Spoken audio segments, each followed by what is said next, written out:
और वह विनयशीलता। देखा कि एक बूढ़ी मां सूपा फटक रही है, दाल को दल करके लाई थी तो छिलके अलग कर रही थी और दाल अलग कर रही थी। पूछा, मां क्या कर रही हो? बोले, तुष्माद भिन्नम कर रही। तो कहते गुरुजी ने भी तो यही सिखाया था कि ये शरीर अलग है और आत्मा अलग है, ऐसा ही कुछ तो सिखाया था। और वहीं पर बैठ गए, हाथ के ऊपर हाथ रख करके बैठ गए और इतने चिंता में चले गए, गुरु के उपकार को इतनी दृढ़ता और श्रद्धा के साथ ग्रहण कर लिया कि ओहो, गुरु कितने उपकारी हैं, कितने लाखों अरबों खरबों बार मुझे उन्होंने पढ़ाया। ऐसे विनयशील भावना से उन्होंने गुरु का ध्यान करते करते करते करते स्वयं अपनी आत्मा का ध्यान करने लगे कि शरीर अलग है और आत्मा अलग है। और इतनी एकाग्रता, अप्पा अप्पा में रहो अपनी आत्मा में, आत्मा के द्वारा आत्मा में तल्लीन हो गए और गुरु तो गुड़ रह गए और चेला शक्कर हो गया। गुरु महाराज शिवभूति महाराज 5000 धनुष ऊपर चले गए, स्वर्गीय देवता उतर करके आने लगे। जब देखा गुरु महाराज ने कि ये देवता कहां से आ रहे हैं, कहां जा रहे हैं, तब कहते हैं शिष्यों ने कहा कि महाराज शिवभूति महाराज को केवल ज्ञान प्राप्त हो गया। महाराज कहते उसको जिसको नमोकार मंत्र नहीं आता उसे?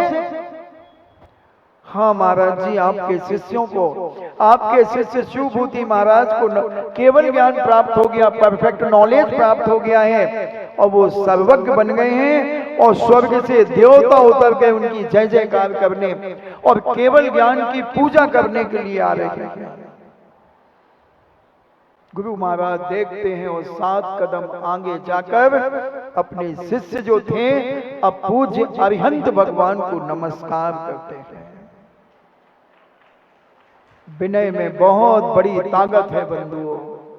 आज विनय समाप्त होती चली जा रही है। न बच्चे माता पिता की विनय कर रहे हैं और न बहू सास की विनय कर रही हो, न सास बहू की विनय कर रही है।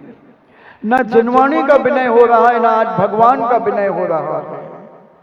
भगवान के दर्शन भी हम कैसे करते हैं?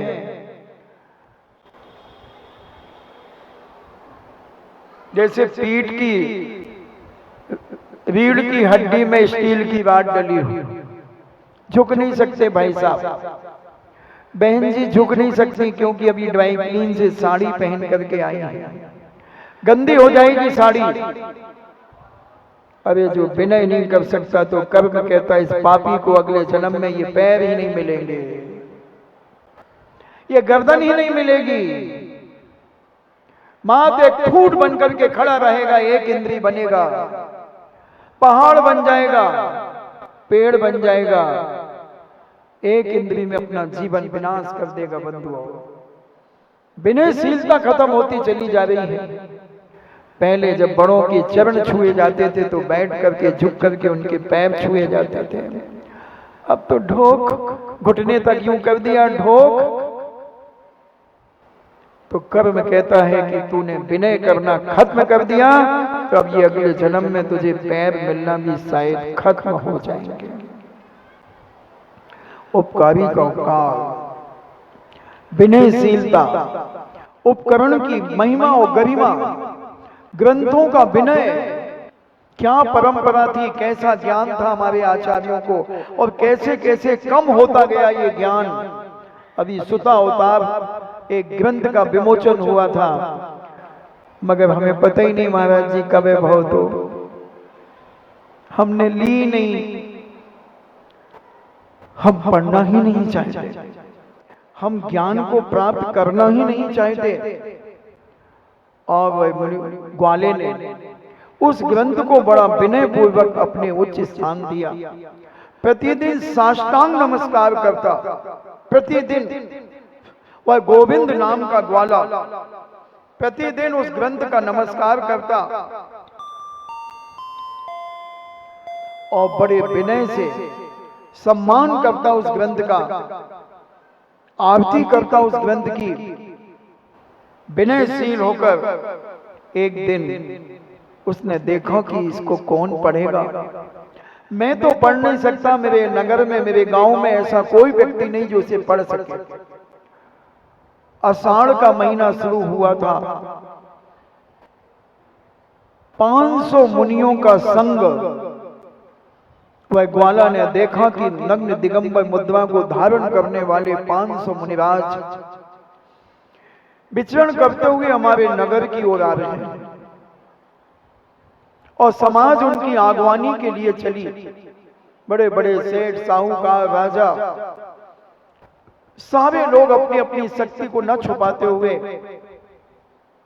कोई रत्नों का थाल ले जा रहा है, कोई स्वर्ण के श्रीफल ले जा रहा है, कोई चांदी का श्रीफल ले जा रहा है, कोई हीरे मोती जवाहरात ले जा रहे हैं और बड़ी भक्ति और श्रद्धा से पूज भर की आगवानी के लिए आगे जा रहे थे। ग्वाला अपनी गायें चरा करके एक पहाड़ी के ऊपर खड़ा था तो वो देखता है बहुत सारे नग्न दिगंबर साधु नगर की ओर जा रहे हैं। उसके मन में उत्साह जाग गया कि जो ग्रंथ मेरे पास है वो ग्रंथ मैं उन पूज्य साधु संतों को दूंगा, क्योंकि मैं तो उसे पढ़ नहीं सकता और मैं इसे जरूर उन्हें भेंट करूंगा। अगर वही सुधा अवतार पुस्तक ग्रंथ अगर फ्री में बांट दिया जाता तो शायद 5000 किताबें भी कम पड़ जाती, दमोह अकेले में। ऐसा हुआ 1994 के अंदर पूज्य आचार्य ज्ञान सागर जी महाराज, जो आचार्य विद्यासागर जी महाराज के गुरु महाराज थे, उनके द्वारा समय सार ग्रंथराज का हिंदी अनुवाद और पद्य अनुवाद किया गया आचार्य श्री के द्वारा। तो पूज्य मुनि श्री ने जब कहा कि आचार्य ज्ञान सागर का साहित्य छपना चाहिए, बड़े बड़े सेठ आकर के खड़े हो और उनके लगभग 30 ग्रंथ छपे। किसी ने 5000 समय सार ग्रंथराज छपवाई। वो श्रावक मेरे पास आया और कहा कि महाराज जी, ये सारे भारत के मंदिरों में भेजना है और यूनिवर्सिटियों में जरूर भेजना है। मैंने कहा ठीक है। बोले अभी मैं आपके पास 500 ग्रंथ रख देता हूं, जो अपनी समाज का स्वाध्यायशील व्यक्ति हो उसे आप देते जाना, आपके हाथों से लेगा तो बहुत सम्मान और बहुमान से जाएगा। मैंने कहा ठीक है। उसने रख दिए। 1.5 दिन के अंदर 350 समय सार ग्रंथराज कमरे से चले। दूसरे दिन पूज्य मुनि श्री का प्रवचन होने के बाद मैं आ रहा था कमरे की ओर।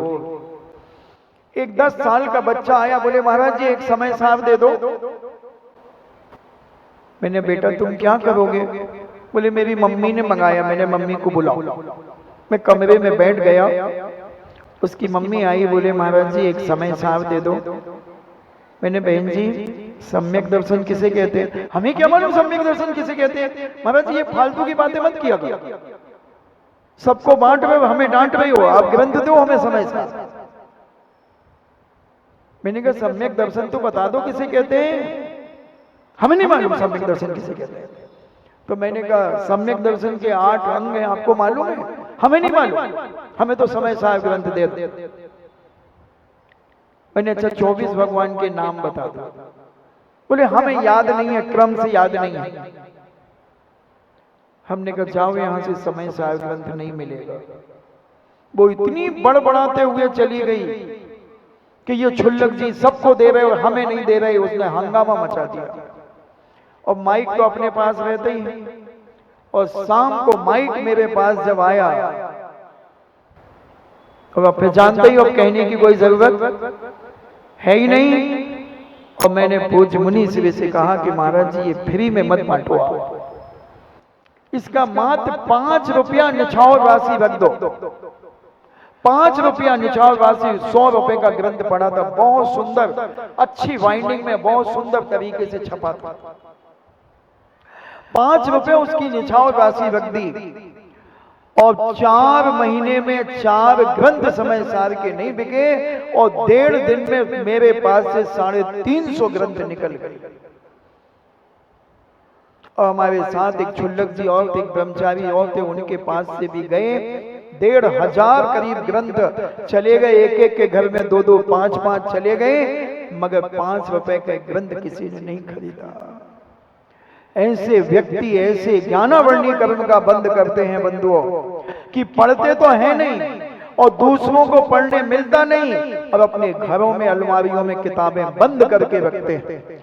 अभी इसी दमोह के अंदर मंदिरों के इतने ग्रंथ घरों में मिल जाएंगे, पढ़ने के नाम पर ले गए हैं और आज तक जमा नहीं किए गए। अभी छापा मारा जाए तो इतने ग्रंथ मिलेंगे घरों के अंदर बंधुओं। महान कर्म का बंद हो रहा है। अभी पुण्य का उदय है इसलिए चल रहा है, और जब ये पाप का उदय कन्वर्ट होगा, परिवर्तन होगा, जब तुम्हें पता चलेगा कि भाई हमें याद क्यों नहीं होता, याद क्यों नहीं होता। हम तो खूब पढ़ते हैं, खूब देखो पलट पलट के ना देखो, तुम चिंता नहीं करो, हमें सब पता है। वे देख रहे हैं कि चोन के घर धरे हुए डुकरिया बहुत चंचल ऐसी देख रही पलट पलट के कौन कौन को बैठो, कौन के घर धरे। कई तो इसीलिए आते हैं दूसरों को नीचा दिखाने के लिए। उनका काम ही रहता है कि बस थोड़ा सा महाराज ने कुछ कहा और हम इधर उधर बगले झांकना शुरू करी कि वो बैठी है कि नहीं, जो ने ऐसा करती थी वो बैठी है कि नहीं बैठी, उस पे दृष्टि जाती है। ये है और पाप का बंध। इन्हें उसे चढ़ाना चाहते हो, उसे नीचा दिखाना चाहते हो, तो ये जिनवाणी का अभिनय। और वह ग्वाला, गोविंद नाम का ग्वाला बहुत श्रद्धा और भक्ति से नमस्कार करता ग्रंथ को। उसने देखा कि मेरे नगर में पूज्य मुनिराज आ रहे हैं और ये मुनिराज को मैं ग्रंथ भेंट करूंगा। क्यों कराए जाते हैं ग्रंथ भेंट बंधुओं? लाखों रुपए की बोलियां लेकर के लोग ग्रंथ भेंट करते हैं साधु संतों को। क्यों करते हैं? 500 रुपए का, 200 रुपए का, 300 रुपए का ग्रंथ आ जाता है और लाखों रुपए की बोलियां, 11-11 लाख रुपए की बोली सास भेंट की, 51-51 लाख रुपए की सास भेंट की बोलियां। क्या उन्हें जानकारी नहीं है कि ये 100-200 रुपए का ग्रंथ है? पैसे की कीमत नहीं, ये ग्रंथ किसे भेंट किया जा रहा है, क्या होगा इस ग्रंथ का, क्या होगा। इसे पूज्य मुनिवर पढ़ेंगे और पढ़ करके उपदेश देंगे, ज्ञान बढ़ेगा, ज्ञान देंगे, ज्ञानावर्णी कर्म का क्षोभ होगा बंधुओं। कैसे सुध की रक्षा हुई, कैसे रक्षा हुई, तुमने क्या जाना इस ग्रंथ के बारे में? जब आताताई सत्ताएं इस भारत भूमि पर आया करती थी तो वाद विवाद होते कि किसका धर्म बड़ा है, तत्व चर्चा होती थी।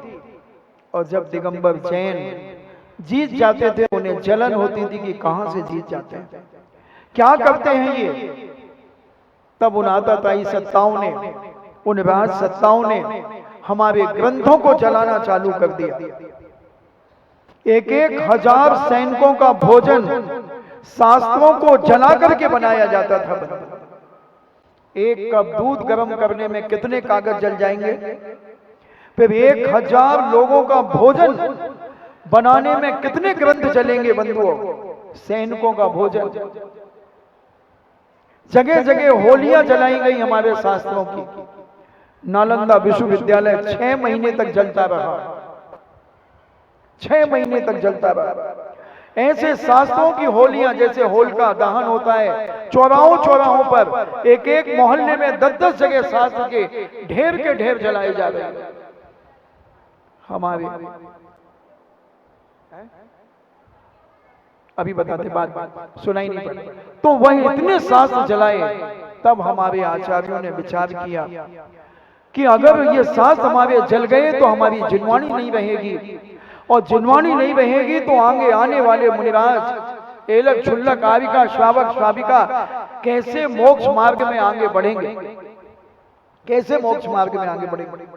तब पूज्य मुनिराजों ने संकल्प किया, एक ग्रंथ अगर उन्हें मिल गया तो उस ग्रंथ की 1000 कॉपियां जब तक तैयार नहीं होंगी, जब तक चारों प्रकार के आहारों का त्याग कर दिया। अब मान लीजिए 100 पेज का एक ग्रंथ है, एक दिन में कितने पेज लिख पाएगा आदमी? मुझे मालूम है तत्वार सूत एक बार लिखने में 5 घंटे लगते हैं। और तत्वावशुद्ध लगभग 13-14 पेज में लिखा जाता है। 5 घंटे में 13-14 पेज लिखे जाते हैं, तो 20 घंटे में भी 100 पेज नहीं लिखे जाएंगे। 24 घंटे में कम से कम 30 घंटे में 13×65 लगभग 8-9 घंटे ने 2 दिन में लगभग लिखा जाएगा 100 पेज का ग्रंथ। अब ऐसे 1000 ग्रंथ लिखना है, कितना समय लगेगा विचार करें। और मुनिराजों ने चारों प्रकार के आहारों का त्याग कर दिया है।